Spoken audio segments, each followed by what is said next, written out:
Ouais Yomina. Pour cette alerte DMP, je vais modifier légèrement le format, donc je compte sur vous pour me dire ce que vous en pensez dans les commentaires. Mais pour cela, on va s'attaquer à Yoka, sur ce générique.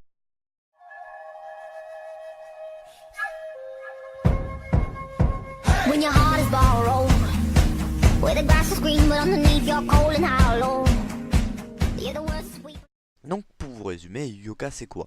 C'est tout d'abord un roman d'Onobu Yonezawa, un OAV. Je ne connais pas le roman ni le manga, donc je vais me concentrer sur la partie animée. Il faut tout de même que je vous dise de quoi parle cet animé. C'est un shonen, donc beaucoup moins hard que des seinen en général. Alors, on suit la vie d'Oriki Otaro, un flemmard avec pour devise de vie d'économiser son énergie le plus possible. J'ai l'impression que la flemmardise est un thème commun à toutes mes vidéos quand même. Malgré ça, sa grande sœur le forcera à entrer dans le club de littérature classique pour éviter qu'il soit dissous faute de membres. Il rencontrera Shitenda Eru, et devra cancer à partir du moment où quelque chose l'intrigue, essaiera d'avoir le fin mot de l'histoire. Pour cela, elle prendra dans ses lianes Otaro, qui malgré sa flemmardise avérée a des capacités de déduction effrayantes. Et elles résoudront donc bon nombre de mystères et d'énigmes, que ce soit remontant à plus de 75 ans, à se créer par les étudiants eux-mêmes.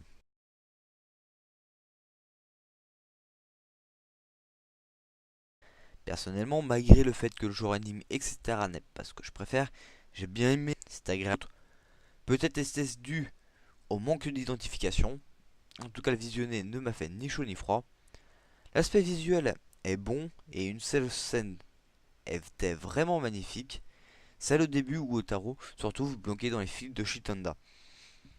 Les musiques ne sont pas énormes. Un seul point m'a un peu intrigué fut les paroles du premier ending, qui traduite parle d'amour. On en déduit très facilement qu'il s'agit alors de Shitanda et Otaro, mais malgré tout, pendant tous les épisodes durant lesquels cette énigme passera, et même après, rien ne pourrait justifier la manière dont ils en parlent. Au passage, les épisodes sur YouTube ont l'énigme de traduit, donc vous pourrez les voir là-bas. Vous vous demandez pourquoi je vous parle de cet animé dans ce cas-là, n'est-ce pas? Eh bien, malgré le fait que je ne me sois nullement identifié à un des personnages, et ce n'est pas un genre qui m'intéresse des masses, je me suis pourtant pas ennuyé en le visionnant. Ça n'est pas tout. Je pense que cet animé aurait grandement pu être amélioré. C'est un shonen, l'histoire fait shonen, mais la façon d'utiliser les personnages est très seinen. On se retrouve donc face à des personnages qui agissent comme des jeunes adultes, mais qui font des actions d'adolescents, ce qui crée un décalage plutôt dérangeant. Ça n'est pas gênant à regarder, mais ça ne paraît pas naturel pour autant.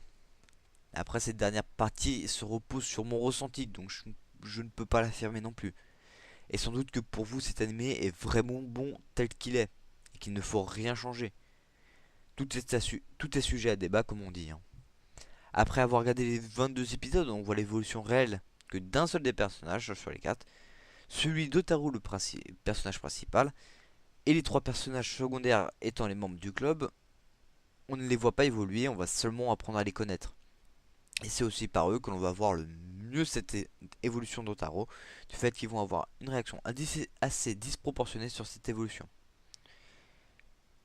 Pour conclure, on ne peut pas parler vraiment d'œuvre de génie, comme Angel Beats ou autres, ni même les comparer en fait.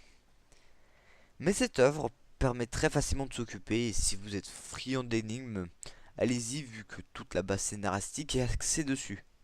N'hésitez pas à nous dire ce que vous en aurez pensé dans les commentaires.